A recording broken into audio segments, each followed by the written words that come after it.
Queridos amigos, buenas noches. Fijaos, estoy haciendo el programa desde un lugar que podríamos bautizar como Estudio Cero. Un lugar rodeado de libros, muy en penumbra. Estoy junto a la luz de una vela y su forma flamígera proyecta sombras curiosas. Una de ellas es en verdad una escultura pequeña de barro cocido. Quiero que la conozcáis porque ha llegado a mi vida muy recientemente como regalo de cumpleaños. La tengo mirándome fijamente. No mide más de 20 centímetros, pero tiene un extraño poder. Es una de las últimas de su especie. Es una superviviente de la historia que os vamos a contar. Es un tema que no es fácil, es complejo, merece la pena el esfuerzo, os lo aseguro, porque quizá estemos hablando de una de las primeras grandes conspiraciones de la historia. Esa figura de arcilla cocida se encontró en 1949 en un poblado llamado Eridu, en plena Mesopotamia, antigua tierra donde los dioses llegaron a la tierra y se mezclaron con los humanos, incluso creando extrañas formas. Pensaban que era un poblado antiquísimo de chabolas prácticamente. Al excavar se encontraron 18 santuarios superpuestos, como un gran rascacielos invertido, todo de culto a los dioses y a los muertos. Y de ahí surgió esta figurilla que me acompaña en el Estudio Cero. Es, queridos amigos, sincronicidad o casualidad, una de las últimas diosas de la fertilidad. Y llegó hasta mis manos en una caja de regalo. De inmediato me topé con sus ojos redondos, su cara de ave quizás, picuda, afilada. Se sujeta a los senos, unos senos que apenas se vislumbran por el paso y la pátina del tiempo. El ombligo también muy marcado, como si se hubiese desconectado de un mundo lejano. Las piernas anchas, las caderas voluptuosas. Es una diosa madre. Y cuentan que precisamente en el 3er milenio antes de Cristo, porque amigos, esta figurilla que tengo a mi lado junto al micrófono de la cadena SER tiene 5000 años y nos contempla y nos analiza y nos cuenta, nos quiere contar su historia y yo intento escucharla. Es una de las últimas diosas madre. Justo a partir de esa franja de tiempo, todo se vino abajo. Veníamos de milenios de dominio de las diosas madre. Culto a las mujeres que son capaces de dar a luz. Culto a las mujeres que son capaces de crear el milagro de la vida. Ya sabéis, lo digo muchas veces, que no tengo los pies bien firmes en la tierra. El hecho de vivir profundamente, intensamente, mágicamente el acto de dar a luz, por supuesto con una libreta casi y un lápiz apuntando, me ha hecho intentar entrelazar cosas que tienen un significado y un misterio. Seguro que todos los amigos, y nos va a ayudar a ello el gran genio Guillermo León, porque en ikerjiménez.com creo que está ya, va a abrir una exposición de esas diosas madre. ¿Por qué nos borraron a las diosas madre? ¿Por qué han relegado a las mujeres de su papel divino? ¿Qué pasó? ¿Qué ocurrió? ¿Qué hicieron mal? ¿Qué hicimos mal? Sabéis todos que hay unas figurillas muy curiosas de mujeres gestantes. Lo que quizá no sepáis es que son las primeras figurillas de la humanidad. Y eso, amigos, amigas, quiere decir algo. Las primeras esculturas, el primer arte humano, representan mujeres embarazadas. Y yo lanzo la pregunta al viento esta noche: ¿por qué? Lo apasionante, amigos, de estar siempre con el lazo pendiente para rescatar nuevos temas y planteároslos a vosotros para aprender todos juntos, es que uno encuentra datos que no conocía. Por ejemplo, ya no solo las famosas figurillas de hace 30.000, 28.000, 34.000 años, las más antiguas, repito. No hay esculturas más antiguas que se conozcan. Algunas polémicas existen, pero las principales son las llamadas Venus prehistóricas.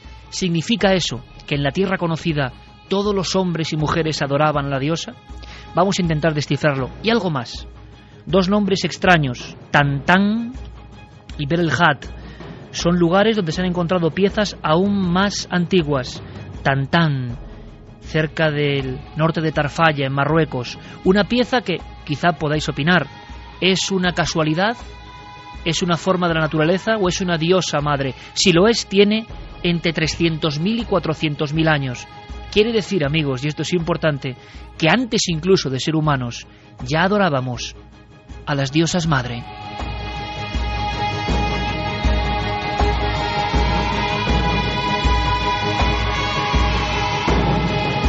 Y a la mismísima sombra del monte Hermón, en Berehat Ram, en los altos del Golán, se encuentra en 1981 un equipo de arqueólogos, se encuentra otra figura con la misma polémica. Parece una mujer, senos grandes, sin cara, ese código extraño de la antigüedad. Pero la polémica, muchos no quieren admitirlo. ¿Será solo casualidad, erosión, o es que está ahí la primera pieza? 280.000 años antes del ser humano, antes del Homo sapiens sapiens, estas figuras.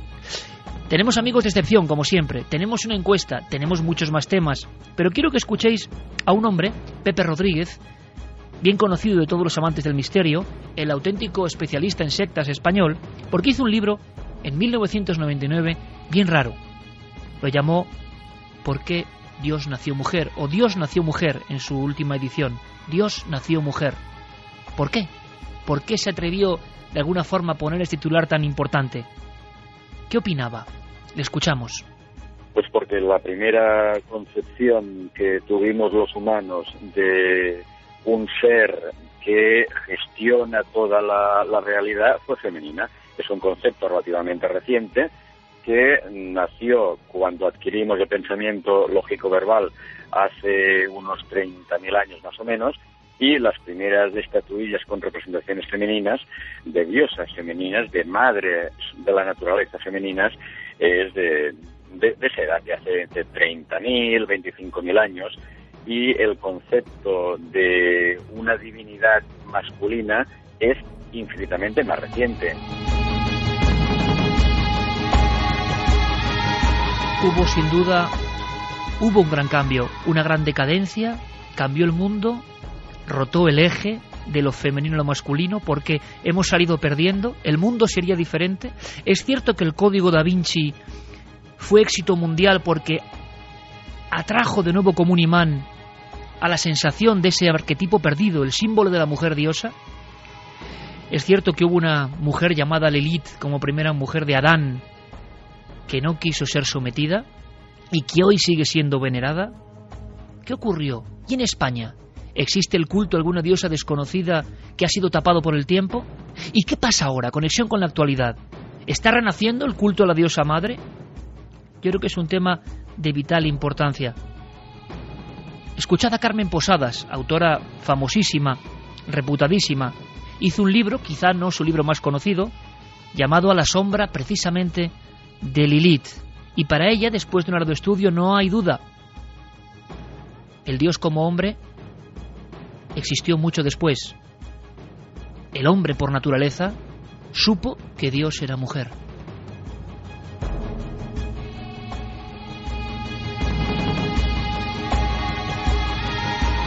La fascinación que sentía el hombre primitivo de pensar que una mujer se le hinchaba el vientre y daba luz a un ser vivo. Ellos no podían, de ninguna manera podían saber que la concepción, o sea, el acto sexual estaba directamente relacionado con esta posibilidad de la mujer de dar luz, ¿no? Y durante mucho tiempo, pues las Venus estas del Paleolítico, pues eran mujeres embarazadas porque nosotros éramos diosas y dábamos luz a seres vivos.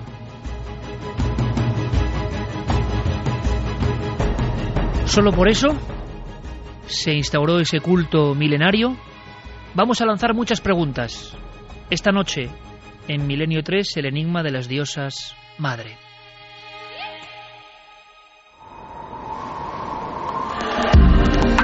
Nunca antes habías estado tan cerca de lo desconocido. Milenio 3, Cadena Ser. Amigos, es muy interesante de verdad ver algunas de las figuras de ese primer culto. No hablamos de cualquier culto, hablamos del primero. El primero se fundamentó en algo. Vamos a analizarlo. Hay quien dice que está habiendo un renacer. Enrique de Vicente, maestro y amigo, buenas noches. Buenas noches, Iker. Está habiendo, vamos a conectar como a ti te gusta, directamente a bocajarro, antes de analizar un montón de cosas. Yo no me acuerdo de muchos programas que hayan tocado este tema. Aquí sí veo yo una gran conspiración, quizá. Pero tú crees, aunque sea como presentación, Enrique, brevemente, aunque todo el mundo te conoce desde luego, tu opinión sobre ¿estamos viviendo en ese renacer o es un espejismo? ¿Se amputó todo de tal forma que es imposible que vuelva a sonreír esta figurilla de 5.000 años que tengo a mi lado? Pues hablamos de la conspiración de la ignorancia, eso es lo que yo diría. Me parece esencial que renazca lo que significa el culto de la diosa, lo que significa el arquetipo de lo femenino, como única esperanza a este mundo que está al borde del abismo. No lo digo yo, lo dicen los principales analistas junguianos, es decir, los principales estudiosos del inconsciente colectivo, de la psicología profunda, porque todo lo que significa lo femenino es el equilibrio que necesita nuestro mundo. Está identificado con la naturaleza, el respeto a la naturaleza, con el respeto a la parte más suave, más cooperativa, menos agresiva de nosotros mismos. Y hablabas al principio del programa, decías algo que empezó en el año 3100. Bien, lo que empezó en el año 3100 y termina ahora, según las escrituras védicas hindúes, fue el Kali Yuga, la Edad Oscura. La Edad Oscura, que está regida por una diosa, la diosa negra Kali, es lo que empezó entonces y lo que ahora está finalizando. Y también el quinto sol del calendario maya. Yo considero que ese es el periodo que corresponde a la dictadura del patriarcado, pero una dictadura natural, como una evolución de la conciencia que ahora llega a su fin. Pues primer aldabonazo de Enrique de Vicente, que desde hace más de 30 años está indagando en este asunto de el culto a la diosa, tan olvidado y que tuvo que ser tan importante. Y yo, desde hace 12 días, no hago sino preguntarme por cómo pudo impactar al hombre antiguo, sobre todo cuando no se sabía el asunto de por qué llegaba la nueva vida, ese acto tremendo, de un cuerpo humano surgía otro vivo. Aquello en aquel entorno de cuevas sagradas tenía que ser impresionante. Pero sabemos poco de estas figuras.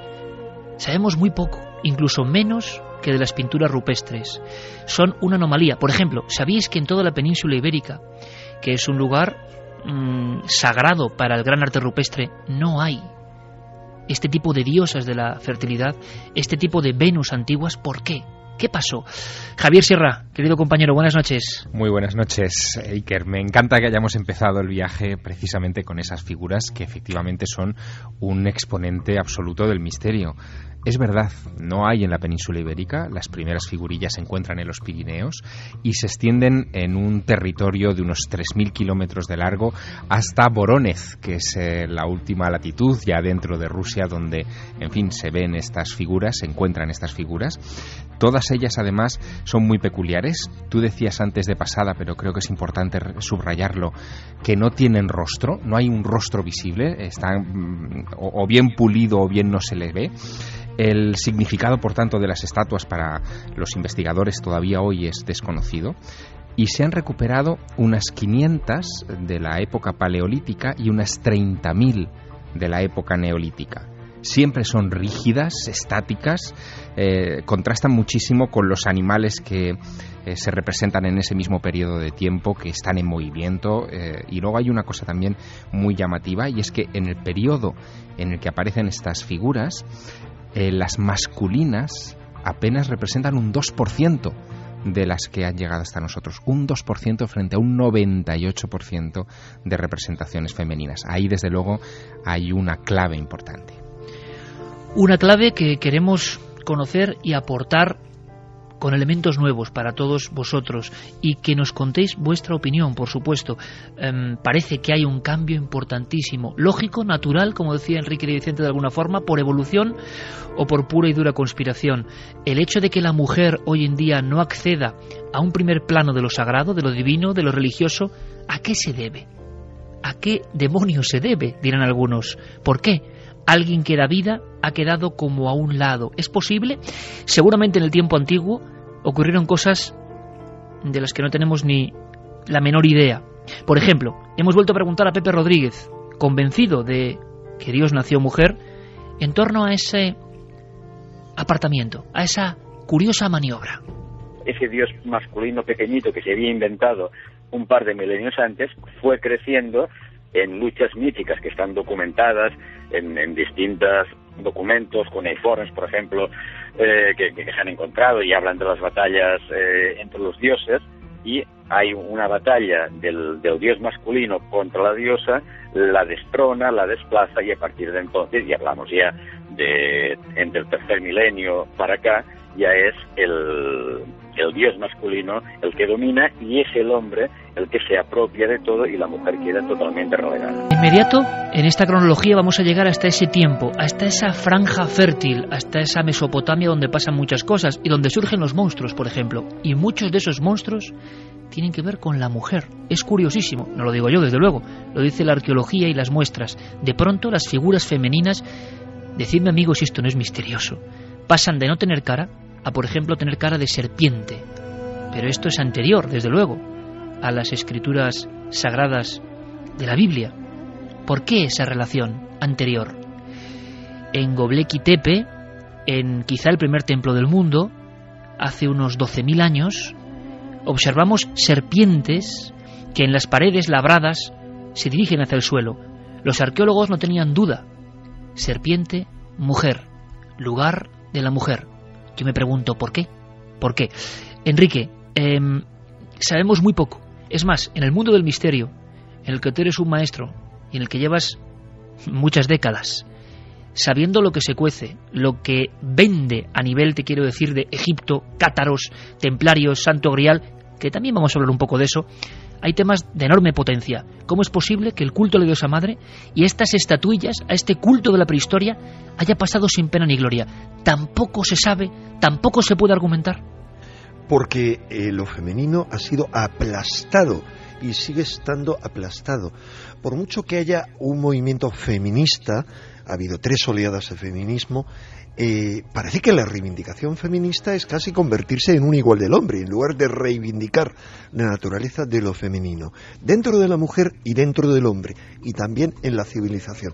Vamos a ver, si hay algo implantado, todo lo que existe, y en este caso es una civilización patriarcal, machista, racionalista, regida por el hemisferio izquierdo del cerebro, que rige nuestro lado derecho.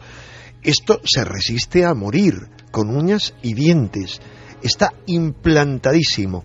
Y es lógico entonces que no haya interés, que uno dice la diosa, y vemos lo que responden las encuestas. Es algo que no nos entra en la cabeza, porque o no existe Dios, o Dios lo imaginamos como un señor con barbas. Es un concepto, un arquetipo que está hondísimamente insertado en nuestra mente. Por eso yo decía, ¿cuánta gente que está votando en nuestra encuesta está votando con la frialdad del raciocinio? Decir, hombre, Dios no puede ser ni hombre ni mujer. Sí, pero ¿cuánto es de sentimiento cuando decimos Dios, que es lo que me interesa a mí? ¿Qué imagen le viene a la mente? Vamos a hacer una cosa. Atentos, por favor, porque hemos hablado con muchos especialistas. Yo creo que hoy desenterramos un tema maravilloso. Luego vosotros, por favor, seguir investigando. De eso se trata. Ese es el juego, ese es el reto. Pero Ana Vázquez Ois, doctora en Historia de la Universidad de Madrid, toda una autoridad en la materia a nivel de prehistoria, nos habla de un detalle que yo comentaba, y sé que además Javier conoce muy bien la historia de los extraños grabados mesopotámicos. Parece, Javier, que me ha guiñado un ojo de repente aquí en el Estudio Cero la figurilla mesopotámica. Sí, ahora vamos a hablar de ti.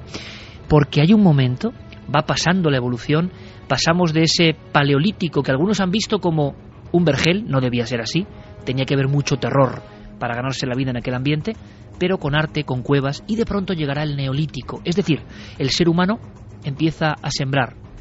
Alguien les ha dado rudimentos para sembrar. Se convierten en sedentarios, ya no son recolectores. Las mujeres se quedan haciendo ciertas labores. De repente hay un escalafón que ha cambiado. Parece que en ese preciso instante va a variar la historia de las diosas. Serán convertidas en algo casi prohibido. Antes de hablar de esto, por favor, escuchemos a Ana Vázquez Ois, mirando estas figurillas de arcilla de unos 20 centímetros que se han encontrado en auténticos templos. Se da cuenta del cambio. En cierto momento de la historia, en cierto estrato de la historia y del tiempo, hay un cambio. De pronto, las diosas que eran benevolentes, las diosas que daban luz, las diosas que alumbraban el mundo, se convierten en otra cosa.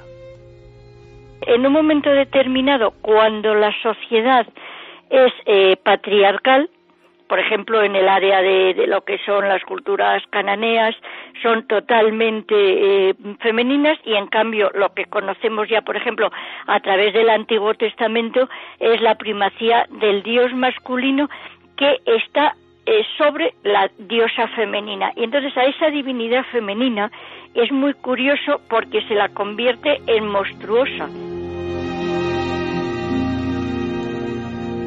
Y mirando en los catálogos, lo he hecho durante varios días, mirando en los viejos libros que ahora mismo me observan, Sumer, Mesopotamia, los misterios de la arqueología de toda esa zona, nos damos cuenta de ese elemento. Algo ha cambiado y aparece la serpiente, una y otra vez. Santiago Camacho, compañero, buenas noches. Buenas noches, Iker. Ha habido muchos especialistas que han dedicado parte de su vida, especialistas muy famosos, este tema no es baladí, a grandes compendios afirmando que existía, y me parece muy interesante redescubrir nuestros primeros dioses, que existía una diosa blanca. Efectivamente, el tema ha llamado la atención de importantísimos intelectuales, antropólogos, historiadores de todas las épocas. A aquellos que tengan la equivocada idea de que el tema que vamos a tratar, que estamos tratando esta noche, es algo filosófico o es algo más o menos espiritual que no tiene mucha relación, como bien decía Enrique, que reflexionen que prácticamente toda nuestra situación actual, toda nuestra cultura, todos los últimos milenios de historia posiblemente tengan su fuente en este tema. Una cultura que manifiesta la falta de respeto a la naturaleza, una cultura de la guerra, una cultura que en el fondo está desequilibrada, como una especie de torre de Pisa. Y ese enigma ha llevado a muchos intelectuales a investigar en este origen. Y posiblemente uno de los que lo hizo de manera más certera fue Robert Graves. Robert Graves, la mayor parte de nuestros oyentes lo conocerán como el autor de esa magnífica novela Yo, Claudio, que fue llevada a la televisión en una serie mítica que de hecho dio origen a toda una nueva generación de actores británicos. Pero Graves a sí mismo no se consideraba realmente un novelista. De hecho, tiene más de 120 libros y las novelas forman un pequeño porcentaje de esa obra. Entre esos libros de ensayo, que eran los que realmente a él le gustaba escribir, él decía que la novela la utilizaba para ganarse la vida y que realmente el ensayo era su vida, hay uno que es maravilloso, La diosa blanca. Y en La diosa blanca él analiza perfectamente este asunto. El libro es extenso, es un libro muy denso y que no es de fácil lectura y que tiene muchísimos pliegues, muchísimas facetas. Yo me he quedado con dos que tienen mucho que ver con lo que estamos tratando esta noche. Una de ellas, y muchas veces has dicho, Iker, en esta mesa que los que nos sentamos aquí somos poetas, pues bien, tiene que ver con la poesía. Para Graves, no solamente la poesía, sino prácticamente todas las manifestaciones artísticas del mundo antiguo son en realidad, en su origen, culto religioso a la diosa entendida como musa, a la diosa que esa potencia generadora, el artista, el poeta, se transfiguraba, intentaba absorberla y convertirse él también en generador. Tú fíjate lo que hubiese cambiado la humanidad si esa esencia creadora hubiese sido permanente y hubiese sido vista de esta manera. Pero también Graves se centra en que la diosa no es solamente la diosa madre, que es su manifestación más conocida, sino que en realidad es un ser trino, es casi una santísima trinidad de la diosa que tiene tres aspectos fundamentales.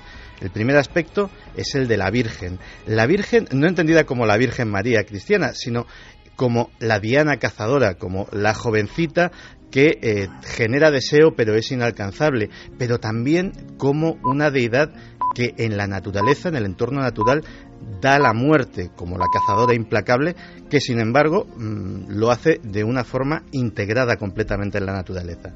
La segunda figura sería efectivamente la diosa madre, la generadora, la dadora de vida, la dadora de fecundidad y de prosperidad. Pero hay una tercera que también es interesante para lo misterioso, que es la bruja, la anciana sabia, que el cáliz de la vida lo convierte en caldero de bruja, en el cual está todo el conocimiento de lo oculto, de lo luminoso, de lo oscuro. esa también es una esencia. Y de ahí precisamente procede el símbolo que aparece en muchas ocasiones de las 3 lunas, el cuarto creciente, la luna llena y el cuarto menguante, como símbolo de esas 3 facetas de la figura de la diosa.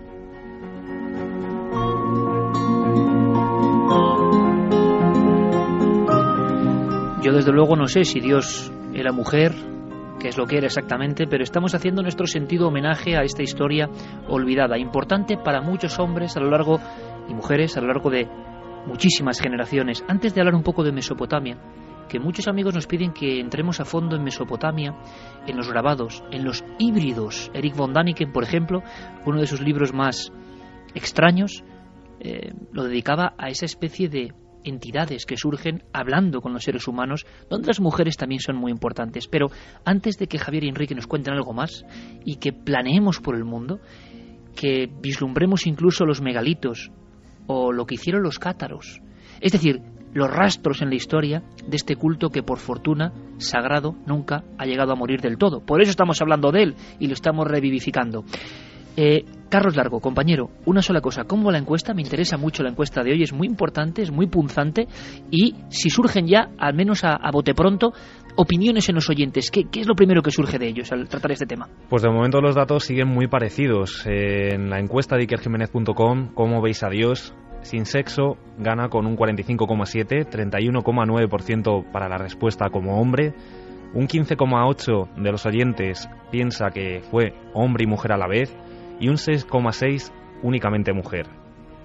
Vamos a, si te parece, Iker, a comentar esas primeras frases y primeros comentarios que llegaban a las vías de contacto, porque, por ejemplo, Joaquín Mateo decía: es difícil imaginarse cómo es Dios. Yo no me lo imagino de ninguna manera, puesto que creo que no existe. Chemari decía: había gran mortandad entre parturientas en aquella época. Las figurillas serían imágenes mágicas para que tengan un buen parto y no mueran. Edurne decía: la figura femenina es la representación del cosmos. Nuestra naturaleza es cíclica y todos los meses volvemos a revivirla, al igual que la luna o las estaciones del año. Tony Pomar decía: siempre que me preguntan si creo en Dios, contesto: Dios es una mujer y además de piel negra, y la gente reflexiona. Un saludo y gracias por el programa.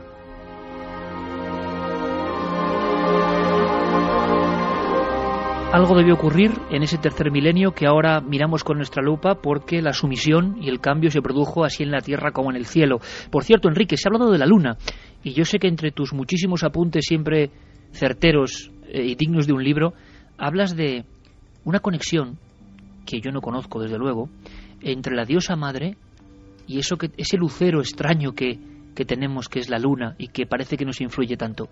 ¿Qué se sabe de esa relación? Es muy simple. Lo masculino es lo activo, lo brillante, lo luminoso, así lo concibe nuestra mente racional, es el sol. Lo femenino es lo oscuro, lo nocturno, la luna. La luna es un reflejo del sol, no tiene luz propia. Estamos hablando de cómo la mentalidad racionalista, machista, que ha superado y ha vencido la mentalidad mágica femenina de una época anterior al patriarcado, concibe las cosas. Son el yang y el yin, pero hay muchísimo más que identifica a la mujer con la luna.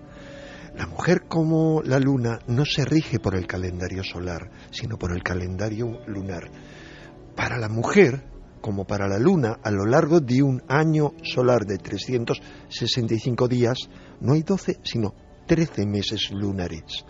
Por eso es que encontraremos siempre el número 13 ligado a los cultos a la diosa, que sobrevivieron, por ejemplo, entre las brujas. Los covens de brujas se componían de 13 miembros, y eso era una tradición muy amplia, muy universal. Pero hay más. A fin de cuentas, ¿qué es lo que rige ese tremendo misterio que desde la antigüedad observan nuestros más remotos padres? Que la mujer misteriosamente sangra cada vez que transcurre uno de esos 13 meses lunares. Es la menstruación. Es una herida sagrada que, por lo que tenemos como referencia de los últimos milenios, impone un terror tremendo, un rechazo, una aversión, es algo maldito. Nadie quiere vivir en diferentes civilizaciones junto a la mujer que está menstruando. Hay miles de supersticiones que lo consideran, por ejemplo, que la mujer cuando está menstruando se está junto al vino, el vino se vuelve ácido o amargo. Lo mismo ocurre con el azúcar, se la aleja, y así siguiendo en cualquier actividad. Es una maldición sobre eso, que es algo realmente divino. Pero hay un misterio más, y es que de pronto esa mujer que sangra cada 28 días, que es un mes lunar completo, de repente deja de sangrar. Hay algo que se ha roto en su relación con la luna. No solo deja de sangrar, sino que poco a poco su tripa empieza a hincharse y da a luz a la vida. Un milagro sorprendente que sin duda a nuestros más primitivos antepasados les debió parecer algo absolutamente inconcebible. Siempre en su mentalidad algo regido por la luna.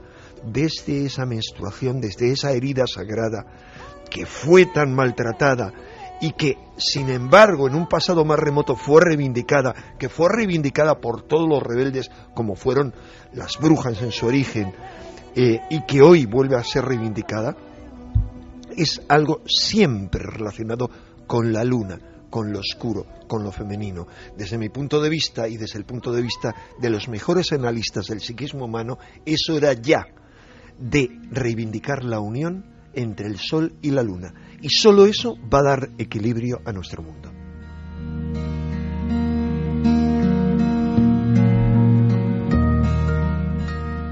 Si vivíamos apaciblemente en ese mundo regido por la diosa, si durante por lo menos 30.000 años, eso a no ser que las extrañísimas figuras de Tantán u otros lugares, otros yacimientos sean reales, y son reales, estaríamos hablando de un culto que va mucho más allá en el tiempo. Fíjate qué curioso, Enrique, porque te lo he comentado en alguna ocasión, y voy a decirlo, algunos de los padres de Atapuerca a mí me contaban que cuando, me lo contaban de alguna forma entre nosotros, me contaban que cuando encontraban algún tipo de rastro sagrado, y muchas veces podía tener que ver con la presencia de lo sagrado y lo femenino, pues había como muchos más problemas para publicarlo.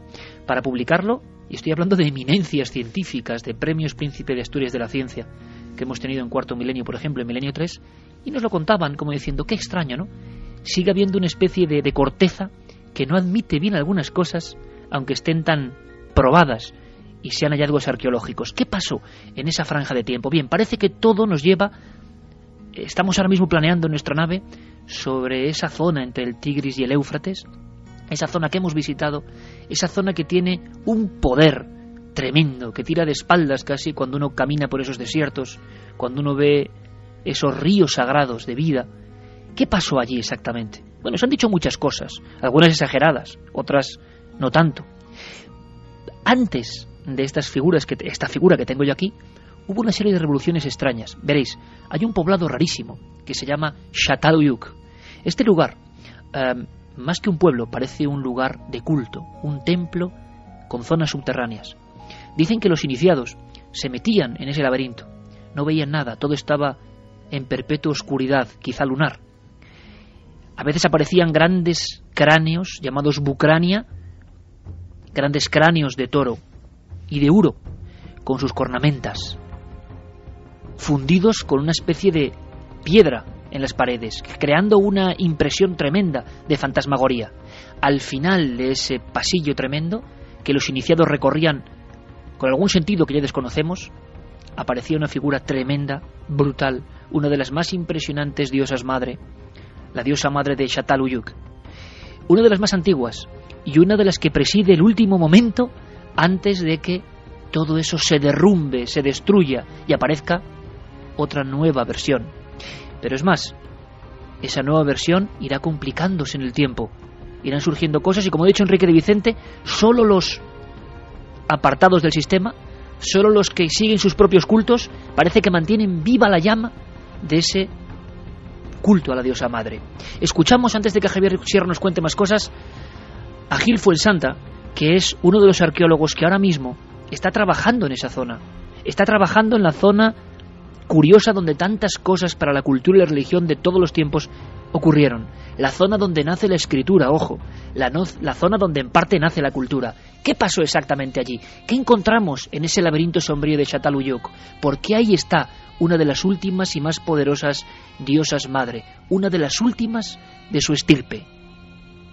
Este culto se ha perpetuado a través de la historia de Oriente Próximo en diversas regiones. Esto es interesante, desde la aparición del Neolítico por lo menos, y es curioso porque lo podemos ver en diversas culturas también calcolíticas, como la cultura Jalaf, donde también aparecen estas estatuillas de mujeres, que parecen mujeres en avanzado estado de gestación y con algunas pinturas en alguna de ellas que deben ser símbolos con algún significado que todavía no alcanzamos a conocer del todo.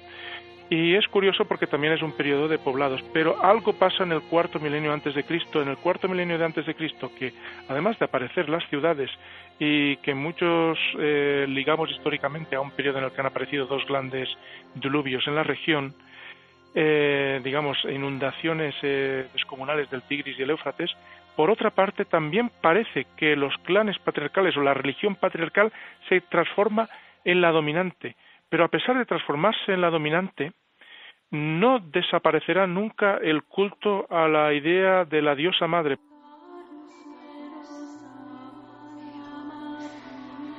Javier, se ha especulado mucho con qué pudo pasar. Hoy tenemos esos grandísimos murales con escrituras misteriosas, estas figurillas, esta que me mira a mí, con esta cara alada, pero en ese momento o se convierten en monstruos o pierden incluso la cabeza, las figuras acéfalas. Algo ha pasado en esa Mesopotamia.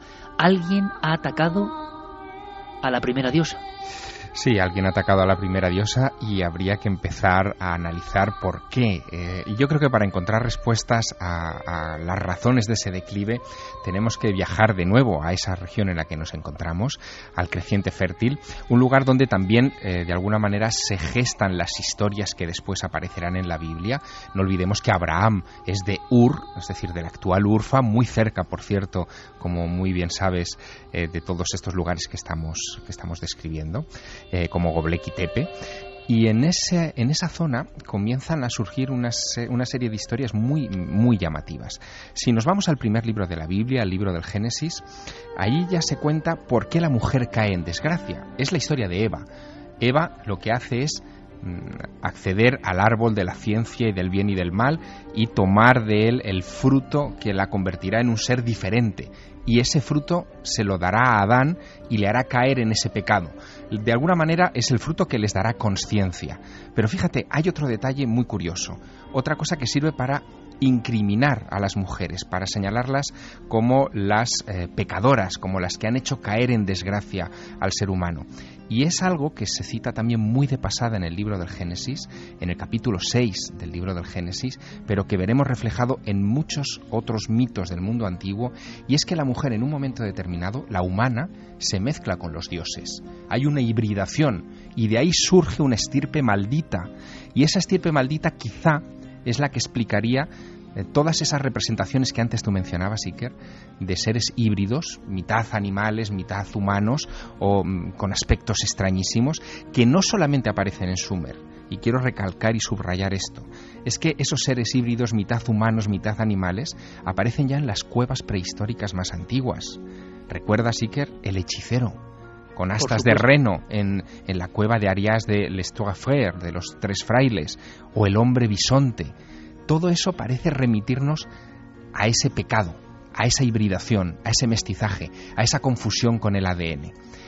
Y permíteme, ya que estamos hablando de ADN, que introduzca un elemento que a mí me ha llamado mucho la atención en estas últimas 48 horas. Mencionabas el asunto del vínculo entre la mujer y la serpiente. Evidentemente aparece en el relato de Eva, es la serpiente la que le tienta, la que le transmite esa información, pero tú recuerdas también, y Enrique, que lo tengo delante también, recuerdan cómo, por ejemplo, en el mundo antiguo se representaba la medicina con esas dos serpientes entrelazadas, el caduceo hermético. El vínculo entre serpiente, salud, es muy, muy misterioso. De hecho, ese caduceo, esas dos serpientes entrelazadas, hoy nos recuerdan a la doble espiral del ADN, a la doble hélice del ADN. Pero en el mundo antiguo era imposible que nadie hubiera pensado en la doble hélice del ADN como algo vinculado con nuestros orígenes, con nuestra esencia. Bueno, hasta cierto punto. Déjame que te cuente un pequeño descubrimiento. El hombre que por primera vez formuló el asunto del ADN fue Francis Crick. Francis Crick descubrió este elemento en 1953.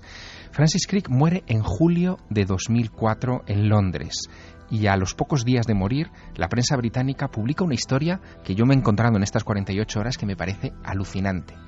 Resulta que Francis Crick reconocía en unas notas que cuando él descubre la espiral de ADN en los laboratorios Cavendish de Cambridge, lo había hecho bajo la influencia del LSD, de drogas alucinógenas, que de repente le liberaron de la manera racional de entender el mundo y comprendió cómo era la estructura. Y ahora mi pregunta, Iker, ¿y si en el mundo antiguo la ingestión de una manzana, es decir, de una sustancia que abre la conciencia, nos hubiera hecho diferentes y nos hubiera hecho ver la serpiente? Çatalhöyük es uno de los pocos santuarios dedicados a la diosa, porque está fuera del Mediterráneo, que no conozco personalmente.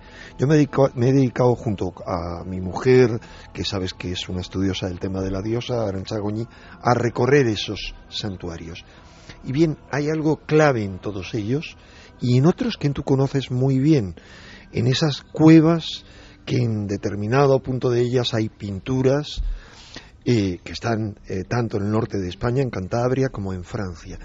Un nexo común, y es ese pasillo enorme y al final una gran sala. Es lo mismo que ocurre en uno de los monumentos megalíticos más asombrosos de la antigüedad y más antiguos, que es el de Newgrange, en Irlanda. De repente, el primer rayo de sol, ahí o en otros sitios, dependiendo de los sitios que sean, bien en el equinoccio o bien en el solsticio, penetra y marca un determinado punto de esa oquedad que hay al fondo, que simbolizan lugares como Newgrange o colinas artificiales que existen en todo el mundo.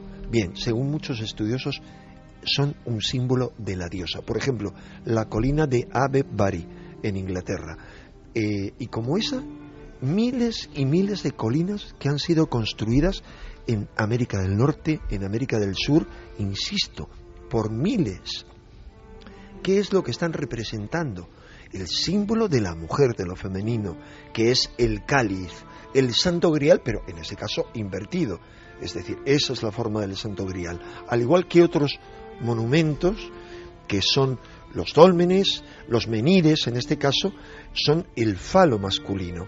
Son los grandes símbolos, el cáliz o representación de lo femenino y la espada representación de lo masculino. No hay ninguna duda, según todos los estudiosos, que esos montículos como el de Avebury son antiquísimas representaciones de la diosa madre, porque han hecho muchos estudios que así lo han demostrado. Y lo más importante es por qué esa civilización de los montículos o de su representación más artificial, pero que son las pirámides o colinas artificiales, está extendida por todo el planeta. ¿Por qué? ¿Es que alguien ha transmitido eso o fue algo que surgió de forma espontánea? Dejadme que os cuente, ya que has mencionado a Arantxa Goñi, a la que mandamos muchos besos y que ha investigado muchísimo en este tipo de información, un poco heterodoxa, pero interesantísima, sobre todo, me imagino, para las mujeres, ¿no? Bueno, para todos, pero para las mujeres especialmente, porque han sido víctimas de un silencio. Dejadme que os envíe a todos y a toda la audiencia, y gracias por las muestras de cariño, otro gran abrazo de Carmen y un beso muy grande, porque ella me contó una cosa muy sorprendente, que evidentemente yo no observé. Existe una cueva en Cantabria que visitamos y que incluso pudimos grabar por dentro para la radio, para Milenio 3. Nosotros en aquel momento no sabíamos, seguimos sin saberlo, mucho de la prehistoria, pero era una entrada muy extraña, Javier, Santi, Enrique, era una entrada muy extraña. Para llegar a la zona llena de pinturas y donde había unos cuerpos enterrados, convertidos casi en calcita, 6 esqueletos, se supone que del medievo, que buscaban algo. Qué historia más hermosa y más trágica. Buscaban algo, se metieron con unas tiznas encendidas y se perdieron dentro de la cueva. O fueron encerrados, nunca lo sabremos, pero en la Garma, junto a las tremendas pinturas, existen los esqueletos completos de unos hombres que buscaban algo hace unos 1000 años. Pero claro, 20.000 años antes ya estaban las pinturas y las manos. Una de las manos, Enrique Javier Santi, es tremenda. La estoy recordando ahora y se me pone la carne de gallina porque, a diferencia de una mano normal, tiene una uña de mujer larga en el dedo gordo, en el pulgar, y es la principal de la estancia y genera una sensación muy rara en quien la ve con las linternas modernas. Salir de ese lugar es curioso. Hay que hacerlo por una extraña oquedad. Hay que poner el cuerpo en una posición muy rara, muy rara. Yo no lo entendía. Carmen seguramente tampoco. En las clases preparto pusimos mucha atención a cómo el ginecólogo saca al niño del útero materno. Los procesos exactos, que no son casuales, en un parto normal. La cabeza, el giro, un hombro, el otro hombro. Era exactamente la forma en que la cueva obligaba a entrar o salir de sus entrañas.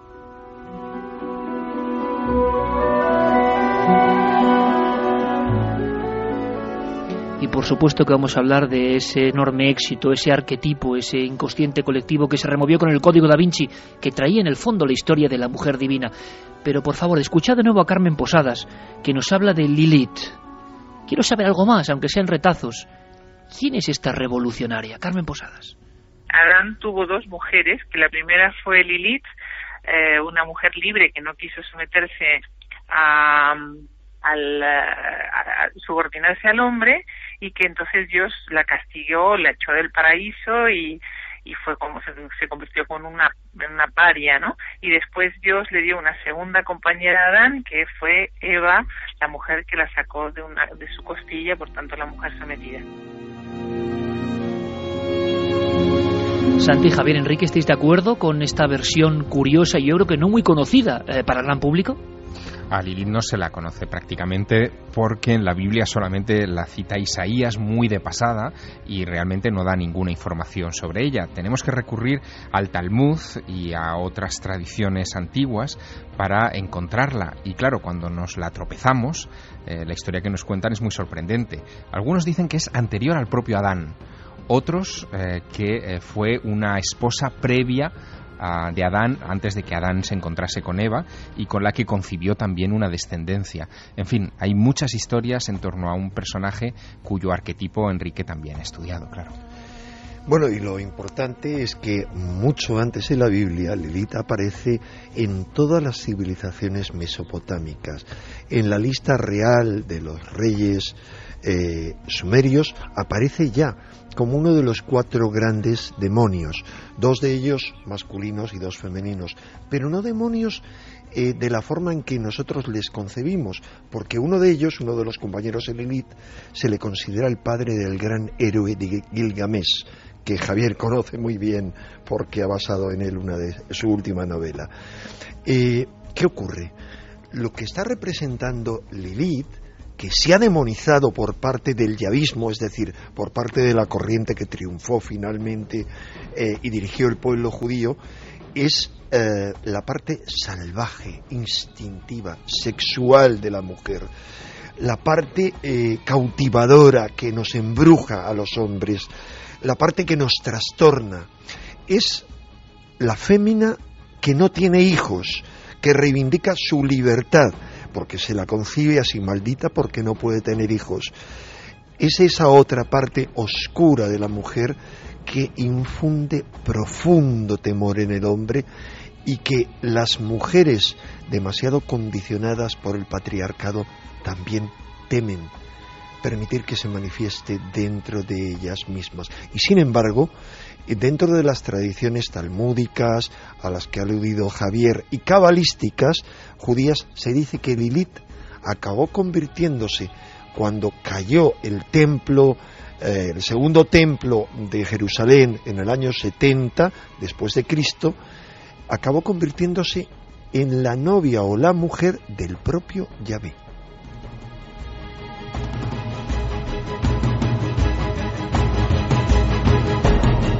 Como por fortuna hoy se puede investigar, se puede indagar con un clic, que también resulta un poco milagroso, ¿no? Podemos tener de inmediato piezas del arte, documentos, archivos arqueológicos en cada una de nuestras casas. Pues podrán ver nuestros amigos y amigas las representaciones que hay de Lilith, casi siempre pelirroja, y que la tradición cuenta que se alió con los demonios y que incluso luego era una figura recurrente en las visitas de íncubos, súcubos y toda esa fauna misteriosa y oscura. Es decir, fue demonizada por su libertad, por su arrojo. Lo que viene ahora sí que es potente, porque seguramente muchos hablamos de las Sagradas Escrituras y no las hemos repasado con el cuidado, por supuesto, del catedrático Antonio Piñero. Le pedíamos un esfuerzo que condensase en apenas minuto y medio. Creo que merece la pena, amigos. Escuchad muy bien. Si tenemos un testamento de los 12 patriarcas, una obra judía, pero aceptada por los cristianos y solo por los cristianos casi como sagrada. Y dentro de los testamentos de los 12 patriarcas, el primero, el testamento de Rubén, que en torno a la mitad del testamento, hoy día sería el capítulo 3 y 4 y 5, tiene un ataque a las mujeres como yo no he visto jamás. Oh varón, huye de las mujeres porque son unas pérfidas, porque son unas malvadas, porque realmente, como no pueden nada contra ti, porque tienen menos fuerza, utilizan en todo momento el engaño y la seducción para hacer contigo lo que quieren. Y él, dentro del Islam, porque siempre tenemos que ver las tres religiones, pues yo diría que también es desde siempre en el sentido de que hay muchísimos textos en los que la mujer primero no tiene personalidad jurídica y encima además resulta que ese sometimiento llega a tal grado que se inculca la posibilidad de pegarle físicamente, cosa que no aparece de ninguna manera ni en el judaísmo ni en el cristianismo. De las religiones del libro que hablan con esa rotundidad. ¿Qué había pasado? ¿Qué ocurría? Vaya giro, qué acontecimientos. Sobrecoge repasar algunos textos y algunas frases concretas, ¿no, compañeros? Pues sí. Yo me iba a permitir añadir algo a lo que dice el doctor Piñero, al que respeto y admiro.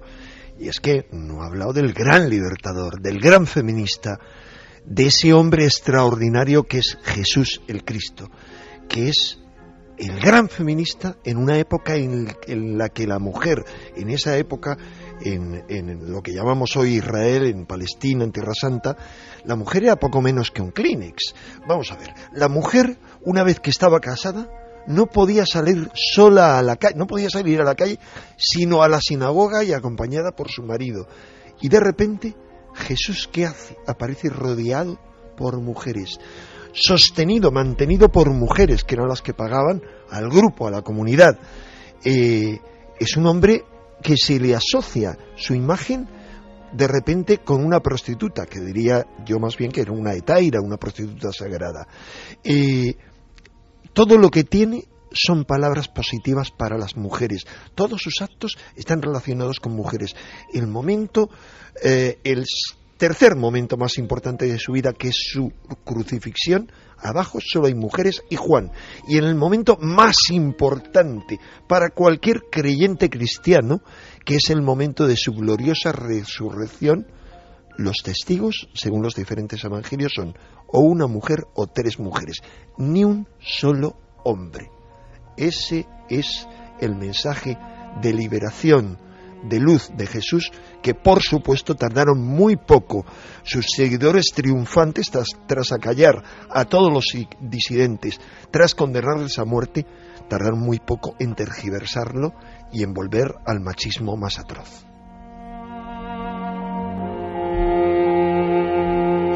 ¿Y qué pasaba en nuestra tierra, en la península ibérica en aquel momento? O cercanos a aquellos siglos más o menos, culturas que hemos tenido pues también dándoles la espalda, como la cultura íbera, que es impresionante en sus figuras.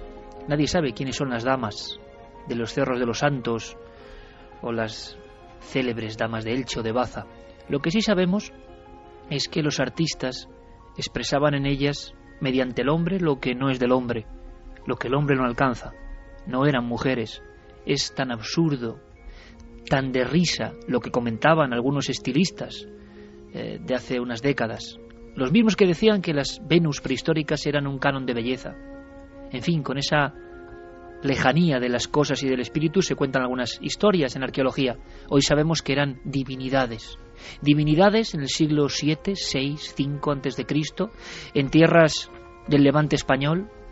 En 1971, cuando surge la efigie de la Dama de Baza, cuentan los integrantes de ese comité arqueológico que todos al mismo tiempo, ateos y creyentes, sintieron un escalofrío en el espinazo, sintieron que los dos ojos de la Dama de Baza venía del otro lado del tiempo para preguntarles algo, para mostrar su tremendo poder. Se sentía ese poder, pero muy pocos, es curioso, muy pocos investigadores españoles han intentado explicar quiénes son las damas, qué representaban, qué conexión hay entre ellas. Ana Vázquez Ois es una de las pocas mujeres arqueólogas, historiadoras, que ha seguido esa pista y ha encontrado algunos datos que también son interesantes con lo que hemos contado a estas alturas. Vais a verlo. Esas damas que conocemos, que son sobre todo las del Cerro de los Santos, son sacerdotisas, pero de tipos de divinidades que no conocemos, que yo sí interpreto como que había una divinidad femenina ligada con los cultos de las serpientes y la manipulación de las serpientes. Es un simple detalle, pero la mujer y la serpiente presente en esos cultos extraños, en esa cultura, con gran parte de su grafía sin resolver, sin descifrar, en ese enorme misterio en nuestra piel de toro. Es como si el culto a la diosa madre estuviese siempre ahí, pero como tan magníficamente explicado Enrique de Vicente, en las diferentes etapas se nos borra, se transforma, se quita de en medio, incluso con Jesús de Nazaret. Me interesa mucho, Carlos, que vaya recopilando ya preguntas, y es muy interesante saber qué opinan, por ejemplo, las mujeres de lo que estamos contando. Mientras tanto, escuchad muy atentamente esto. Sé que Enrique y Javier pueden contar muchísimas cosas. Hay un momento, hacia el 2004, si no me equivoco, que un libro provoca un enorme zapatazo a nivel del inconsciente colectivo. Todavía se analiza por qué del éxito del Código da Vinci, aparte de lo bien enlazado de su trama y de sus dotes como bestseller. Pero ¿por qué en todo el mundo? ¿Por qué de repente la necesidad de leerlo? Puede que ya haya pasado, pero hay un fenómeno interesante que analizar 8 años después. Hay quien dice que se recuperaba esa diosa madre, esa mujer en la cúspide de la creencia sagrada. ¿Qué le pasó? Nadie lo sabe. María Magdalena vivió el resto de su vida escondida. Los zelotes siguieron persiguiéndola incluso después de su muerte, intentando destruir la prueba de su existencia. Pero siempre tuvo a su lado a sus caballeros, hombres valientes que juraron protegerla. Venerarla ante su sarcófago y arrodillarse ante los huesos de María Magdalena era evocar a los que habían sido despojados de su poder, a los oprimidos. Al final, el priorato escondió sus restos y la prueba de su linaje tan bien que la mayoría creyó que su sarcófago, el Santo Grial, se perdió para siempre.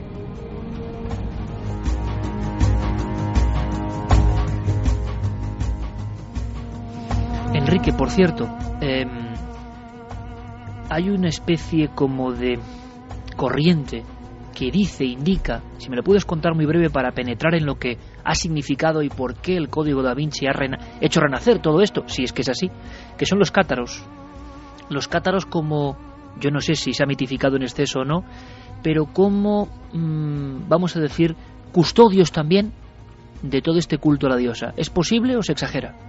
Vamos a ver, es que no son solamente los cátaros, es que hay una revolución en torno al año 1100 que recorre toda Europa y que es una reivindicación de lo femenino. No solo son los cátaros.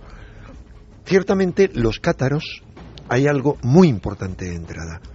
Los cátaros realmente son la versión europea de otro movimiento que son los bogomilos.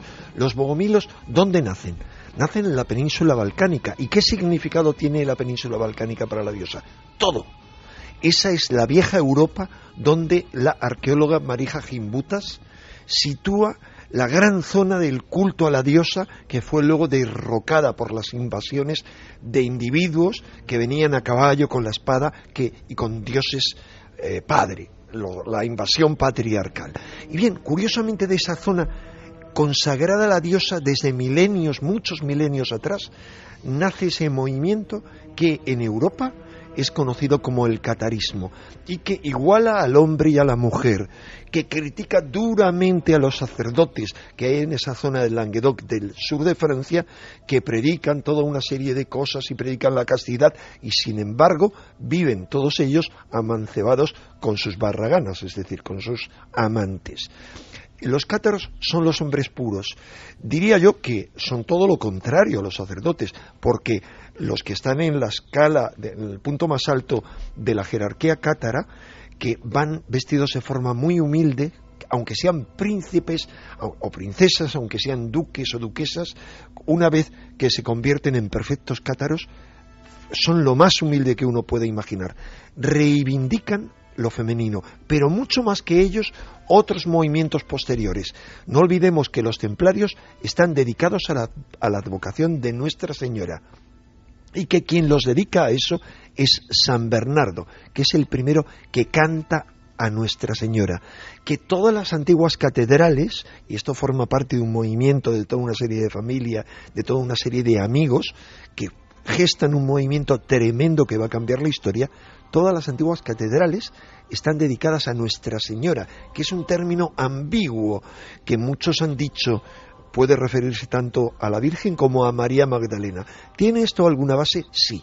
Tiene toda la base para esa época. ¿Por qué? Porque María Magdalena, que era casi una desconocida, de repente, a partir del año 1100, empieza a tener miles de iglesias dedicadas a ella, a su nombre. Es el santo que más iglesias, digo santo, no vírgenes, más iglesias tiene dedicadas en esa época, que van desde Alemania hasta Cataluña, y que encontramos en Cataluña algunas realmente con historias muy sorprendentes, en Tarragona, con imágenes muy sorprendentes, posteriores, por supuesto, de una María Magdalena que aparece embarazada.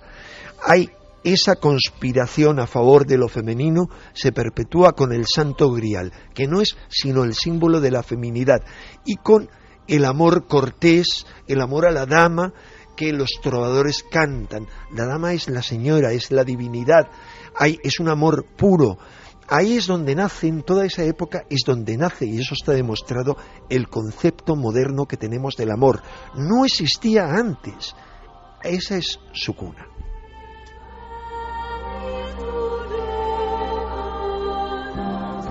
Y envueltos por esos cánticos nos encontramos, precisamente proveniendo del Código da Vinci, de todo su revuelo. Javier Sierra es nuestro bestseller internacional, que duda cabe. Y él ha conocido muy bien todo lo que se ha gestado en torno al Código da Vinci, en torno a otras muchas obras. De alguna forma, todo el mundo hablaba a favor, en contra, pero hablaban. La gran cuestión es si eso despertó algo muy importante que estaba ahí dormido y que recibió el eco mundial. Bueno, lo que despertó, y espero que Enrique incluso lo pueda matizar, es la vieja guerra entre, digamos, la visión masculina y la visión femenina del mundo, porque inmediatamente, si lo recordarás muy bien, quienes hicieron la mayor campaña de publicidad al libro, tratando de acabar con él, fue el Opus Dei y la Iglesia, que de alguna manera encarnaría esa visión masculina de la divinidad, que para la que desde luego sería muy incómodo la visión femenina, ¿no? Pero fíjate, hay un detalle que uno se lo tropieza pese a haber pasado por la lectura de esa novela de Dan Brown varias veces, y que a mí me ha llamado también la atención en estas últimas horas preparando el programa. Recordaréis que el Código da Vinci empieza con un asesinato en el Louvre del conservador del museo, que se llama Jacques Saunier. Bueno, pues este hombre estaba preparando, según se cuenta en los primeros capítulos del libro, un tratado de iconografía del culto a las diosas. Es decir, que estaba justo curioso ya ese personaje hablando de la Venus de Willendorf o de, en fin, todas las divinidades por las que hemos paseado esta noche, marcando definitivamente que la presencia de la diosa en el Código da Vinci no era una cuestión accidental. Formaba parte o forma parte del ADN intrínseco de esa novela, que efectivamente se ha convertido en un antes y un después en la literatura masiva mundial. Sí, que ha sido un revulsivo tremendo, al menos es lo que yo vi en su momento, cómo fascinaba sobre todo a muchísimas mujeres, más allá de las cualidades o defectos que tenga como novela, eso no importa. También era una enciclopedia cargada de toda una serie de conocimientos, de datos, un Reader Digest con multitud de conocimientos, muchos de ellos desconocidos para la gente, heterodoxos, heréticos, pero más allá de eso, para mí, la clave, lo dije en su momento, es que era como un puñetazo en el inconsciente colectivo. Era una reivindicación de lo femenino. Todo en torno a lo que gira el Código da Vinci es femenino. Es una búsqueda del grial, que es el símbolo femenino, es el cáliz frente a la espada. Es también la reivindicación de la diosa. Constantemente se habla del culto a la diosa. Es la reivindicación de María Magdalena como figura más importante del cristianismo después de Jesús. Y en esto no está errado, en el sentido de que se sabe que a finales del siglo I, más bien a principios del siglo II, hay una referencia ya de padres de la Iglesia que atacan a la llamada iglesia de María Magdalena, es decir, existía una iglesia de María Magdalena que fue destruida a sangre y fuego, y más allá de eso uno va avanzando en la novela y va encontrando multitud de elementos relacionados siempre con María Magdalena, con lo femenino. De hecho, la protagonista principal es una mujer de supuesta sangre real, supuesta descendiente de Jesús y María Magdalena. Me río, porque eso sí me parece que es una majadería sin ninguna base documental anterior al año 1100, a partir de ahí sí, pero es una mujer que se llama Sofía. ¿Y qué es Sofía? Sofía es el último nombre que recibe la diosa dentro primero de las corrientes heréticas del cristianismo y luego incluso en amplias campas del cristianismo. Es la diosa de la sabiduría. De hecho, la principal catedral de Constantinopla, que luego fue reconquistada y reconvertida por los musulmanes, se llama la iglesia de Santa Sofía.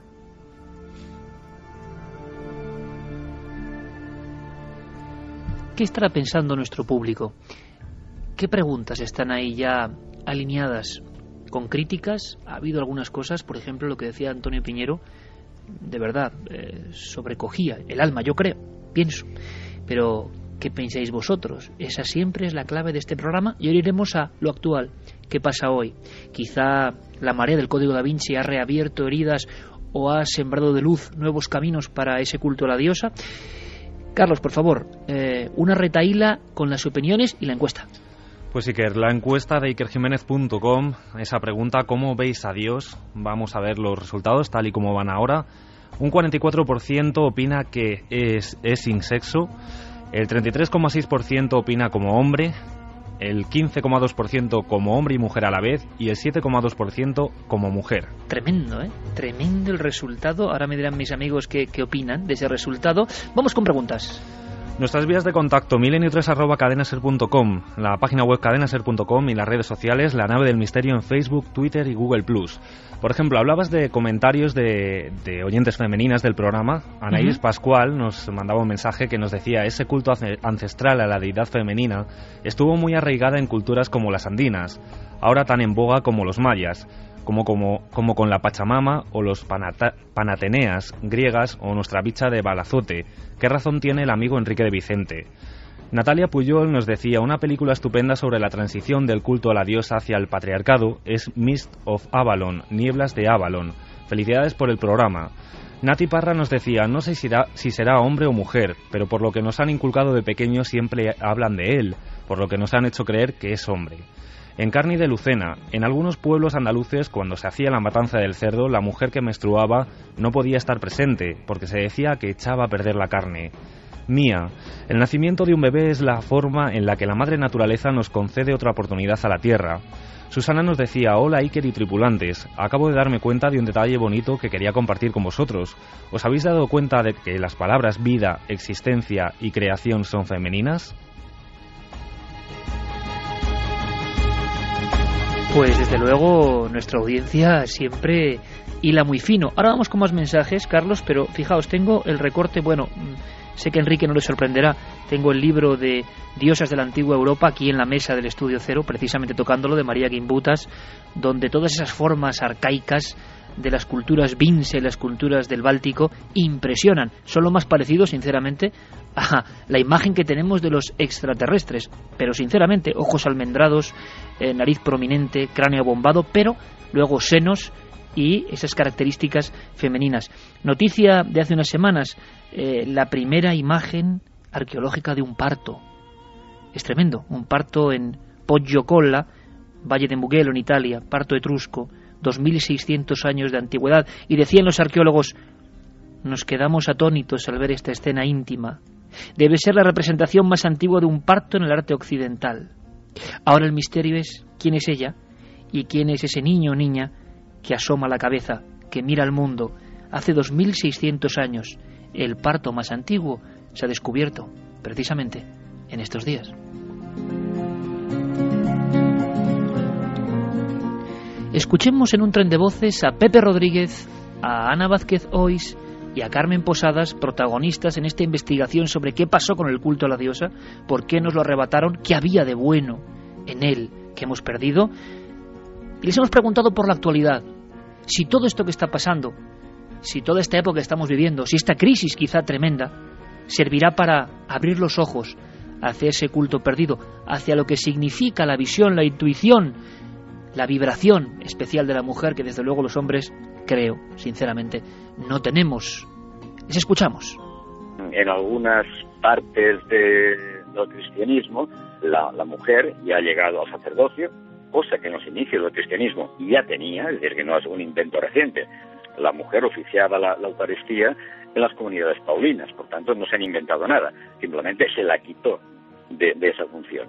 Pero yo creo que le costará alcanzar un papel importante en las religiones, sobre todo en las tres religiones monoteístas, en las tres religiones del libro. Aquí la mentalidad patriarcal y machista es genética, y esa genética no se cura ni a tiros. Que concedan a la mujer un sacerdocio, como está, por ejemplo, la cuestión en la Iglesia Católica, yo creo que es impensable porque rompe toda la estructura. Tendría que haber muchísima voluntad de reconocer que esto es un error histórico. Yo creo que hoy día la mujer está mucho más adaptada a lo que es el mundo moderno. Cuando la fuerza bruta fue la cosa más extraordinaria, la razón de la fuerza bruta es la que se imponía, entonces nosotros estábamos sometidas. Ahora la fuerza bruta ya no significa tanto y ahí viene el auge de la mujer. O sea, los movimientos en la historia todos tienen una razón de ser, y yo creo sin duda que el siglo XXI será el siglo de las mujeres. Santiago Camacho, Enrique de Vicente, Javier Sierra, ¿estáis de acuerdo con lo que dicen Pepe Rodríguez, Ana Vázquez Ois y Carmen Posadas? ¿Cómo vislumbramos este 2012, este siglo XXI, en torno a ese culto perdido? ¿Perdido para siempre o hay alguna esperanza? Pues más vale que haya una esperanza, porque el siglo XXI tiende a la integración de los aspectos masculinos y femeninos, eludiendo esa interpretación del feminismo que es casi tender las mujeres también hacia lo masculino. No, se trata precisamente de que ambos aspectos estén conjugados en los dos sexos, pues o será así o a lo mejor no será. Yo estoy muy de acuerdo con lo que he escuchado de nuestros colaboradores, salvo quizá con Carmen Posadas, porque lo que ha cambiado desgraciadamente es cómo se ejerce la fuerza bruta. A lo mejor antes la fuerza bruta era efectivamente pues lanzarte con un carro de guerra y una lanza e invadir un territorio enemigo. Ahora la fuerza bruta muchas veces se ejerce desde una agencia de calificación en Wall Street. Yo creo que hay que matizar también un aspecto. Una cosa es lo sagrado y otra cosa es lo religioso o lo social. Estamos hablando de la preeminencia de los cultos patriarcales en las religiones del libro, cierto, que son prácticamente inamovibles y que caminan hacia su destrucción. Yo creo que ese es el sentido que van a adquirir en los próximos siglos, pues también es cierto. Pero lo sagrado es un ejercicio íntimo. y las mujeres son precisamente la esencia máxima de lo sagrado. Tú lo has experimentado, Iker, hace pocos días, muchos de nuestros oyentes también, cuando estás cerca del momento en el que una mujer alumbra una vida. La visión que tú tienes de esa mujer no puede ser más que divina. Es el momento sagrado por excelencia. Yo te diría, Iker, que para poder ver con ojos certeros nuestro futuro inmediato hay que remontarse a nuestro pasado, a esa época en que la civilización no era matriarcal, sino que tenía, digamos, un clima, un ambiente femenino. No era tampoco matriarcal, porque eso es como que sería la dictadura de las mujeres. Esa civilización, esa cultura, no hay duda de que era una cultura sin propiedad privada, sin Estado, sin ejércitos. Era una sociedad basada en la cooperación, basada en la solidaridad agrícola, sin armas, sin confrontación, sin sacrificios humanos. Esto es sumamente importante. En esas culturas femeninas no había sacrificios humanos. Y luego viene a ser suplantada por todo lo opuesto, por las culturas de los guerreros patriarcales, con armas, con caballos, con esclavitud, con sacrificios humanos. Fue, aunque nos parezca un horror, un salto necesario, una evolución necesaria en la consciencia humana y en el inconsciente colectivo del modelo mágico al modelo racionalista, por decirlo de forma muy simple, pero ahora es obligatorio un nuevo paso. Si no gestamos una civilización radicalmente diferente a la nuestra, que podríamos llamarlo como un nombre que le da mi mujer Arantxa Goñi, un comatriarcado, patriarcado, que esté basado en la cooperación y no en la confrontación, que integre espiritualidad y nueva ciencia, que sea una superación del binomio de la oposición racional y mágico, que sea ecologista y solidario, nuestra civilización está condenada necesariamente a su autodestrucción. Estamos ya, parece mentira, en pleno 2012 y hablamos de un asunto muy antiguo, tan viejo casi como el tiempo.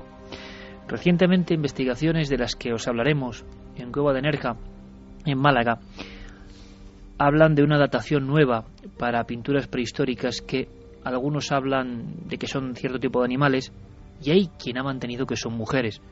De momento, esto es otro aldabonazo tremendo, sabemos que son, por las últimas dataciones, las pinturas más antiguas de todos los tiempos, 43.000 años. Seguramente la historia nos irá dando sorpresas nuevas.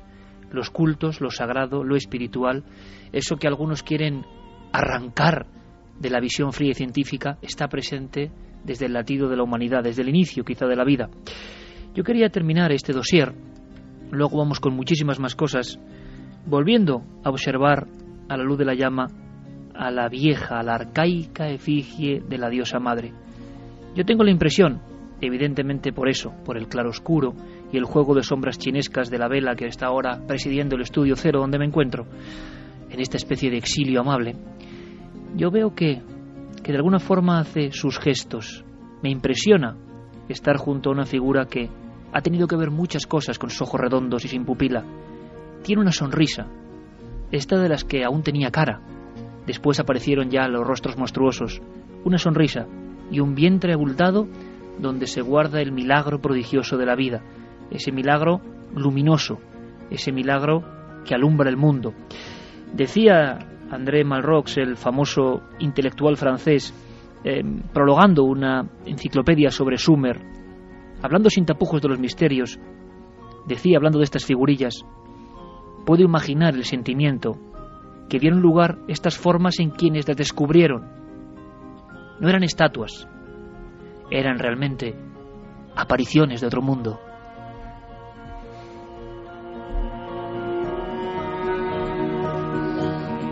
Y el artista tiene ese poder, el artista que conecta con lo que no es humano, el artista que a través de cierta mediunidad logra dar forma a cosas inconcebibles. ¿Por qué estas formas? ¿Por qué repetidas con este patrón? ¿Por qué con este significado que no comprendemos? Sin embargo, qué fuerza, qué poder tienen. Nuestro homenaje, yo creo que me sonríe la figura ahora, porque en Milenio 3 teníamos que hacer este programa. El culto a las diosas madre, mucho más que cánones de belleza, mucho más que amuletos que tienen un significado poco menos que de la suerte. mucho más que todo eso. Quizá la primera historia no contada de la humanidad. Una historia quizá no tan bella como para pensar que todo era hermoso. No, no. Seguro que era un mundo terrible el del Paleolítico. Decía el maestro Félix Rodríguez de la Fuente, a quien yo quiero recordar en el 2012 de forma simbólica, decía este hombre entusiasta que algo pasó entre el paraíso del Paleolítico y el Neolítico. Algo ocurrió. Como ha dicho muy bien, apuntando finamente Enrique de Vicente, surgen los sacrificios. Los dioses ya no es la naturaleza, los dioses ya no es ese movimiento maravilloso de la madre tierra, son dioses sombríos, son dioses que piden pago. Y ahí cambió el mundo. Habrá que seguir investigando. Enrique de Vicente, maestro, gracias por estos apuntes, gracias por desempolvar el viejo libro de la historia no contada y gracias por hacerlo en Milenio 3. Hasta la próxima. Hasta la próxima y gracias a ti, Iker, por atreverte a tratar este tema tan denostado y tan olvidado. Gracias, hasta la próxima. De la diosa. Gracias, maestro. Noel Calero, el otro maestro, pero el del sonido, que pone esta música maravillosa de Alan Parsons. Eso significa que Santiago Camacho y Javier Sierra hacen guardia, por supuesto, y están con nosotros. Atención al tema, los que eligen en qué hora morir. Cuestión hospitalaria, cuestión de observación científica de alguna forma, y también conspiración, cómo no, conspiración nuclear con todo lo que está ocurriendo y muchas más cosas. Es una hora intensa en Milenio 3. Regresamos después de las noticias.